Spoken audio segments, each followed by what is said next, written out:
Good evening my dear friends, welcome to my YouTube channel. आज हम बात करने जा रहे हैं डीएलएड थर्ड सेमेस्टर के सामाजिक विषय के बारे में।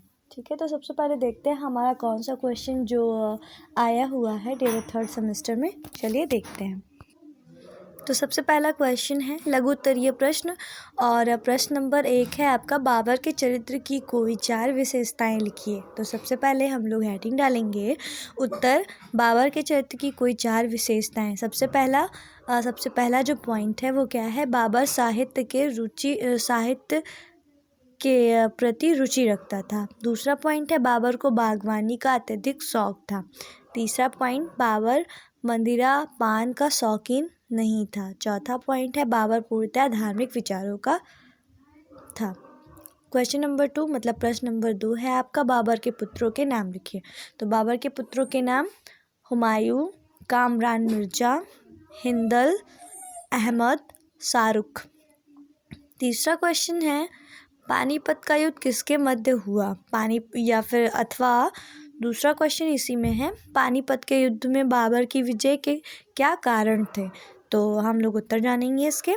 पानीपत का युद्ध जो कि 1526 ईस्वी में हुआ था। बाबर का 1526 ईस्वी में दिल्ली के पास पानीपत के मैदान में इब्राहिम लोदी से सामना हुआ। बाबर के पास अच्छी बंदूकें और बारूदी तोपें थीं जो भारत के शासकों के पास नहीं थी। बाबर के पास प्रशिक्षित सेना व कुशल घुड़सवार थे जिन्हें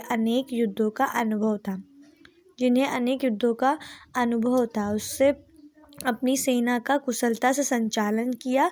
इस युद्ध में इब्राहिम लोदी मारा गया और बाबर की विजय हुई तथा दिल्ली और आगरा तक का सारा प्रदेश उसके अधीन हो गया। प्रश्न नंबर 4 है आपका, पानीपत का तृतीय युद्ध कब हुआ और इसके क्या परिणाम हुए? तो उत्तर है, पानीपत का तृतीय युद्ध 14 जनवरी 1961 ईस्वी में अहमद शाह अब्दाली व मराठों के बीच हुआ। इसमें मराठा हार गए थे और अहमद शाह अब्दाली की जीत हुई थी। इसमें काफ़ी लोगों ने सक्रिय रूप से भाग लिया, जिसमें मराठों की ओर से 45,000 और 45 से 60,000 सैनिक थे। इससे मराठों का प्रभुत्व कम हुआ। फिर आपका अगला प्रश्न है, पानीपत के तृतीय युद्ध में मराठों की पराजय के कारणों का उल्लेख कीजिए। उत्तर है, पानीपत का तीसरा युद्ध मराठों के लिए घातक सिद्ध हुआ क्योंकि पंजाब के आक्रमण से अहमद शाह अब्दाली का भारत में आगमन हुआ। इस युद्ध में पहली बार छापामार युद्ध पद्धति के स्थान पर खुले रूप से मैदान में युद्ध हुए, जिसके कि मराठा अभ्यस्त नहीं थे।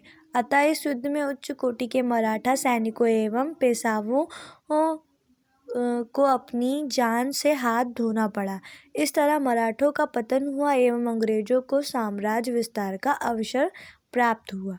फिर प्रश्न नंबर 5 है आपका, खानवा का युद्ध किसके बीच हुआ था? यह आपका 2019 में आया हुआ है, खानवा का युद्ध। तो हम लोग जानते हैं कि खानवा का युद्ध किसके बीच हुआ।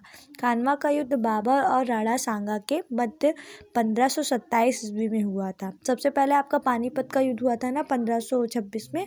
अब ये खानवा का युद्ध उसके बाद ही हुआ था 1527 ईस्वी में। राणा सांगा का पूरा नाम संग्राम सिंह था।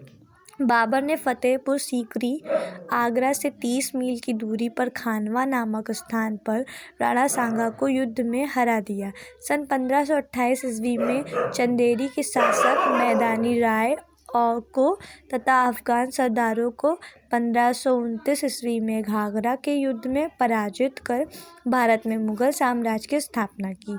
सन 1530 ईस्वी में बाबर की मृत्यु हो गई। बाबर की मृत्यु हो गई 1530 ईस्वी में बाबर की मृत्यु हो गई। बाबर एक उच्च कोटि का साहित्यकार भी था। उसने अपनी आत्मकथा तुजुक-ए-बाबरी नामक पुस्तक तुर्की भाषा में लिखी थी। इस वीडियो में इतना ही। आगे मैं डिस्क्रिप्शन बॉक्स में दूसरा वीडियो का लिंक दे दूँगी। सो प्लीज़ मेरे वीडियो को लाइक कीजिए, सब्सक्राइब कीजिए मेरा चैनल, और आपका कोई भी सजेशन हो तो प्लीज़ आप कमेंट बॉक्स में कीजिए। Thanks for watching, have a good day, take care, bye bye.